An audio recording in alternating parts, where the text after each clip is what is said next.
నిజం లాంటి స్వప్నం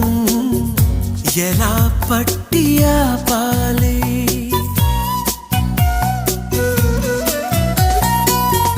కలే అయితే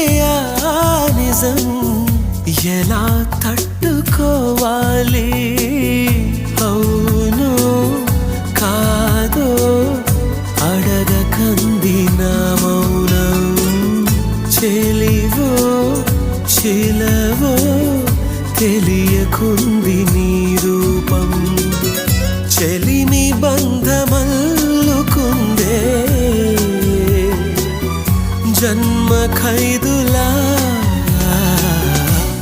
ఎదుట నిలిచింది చూడు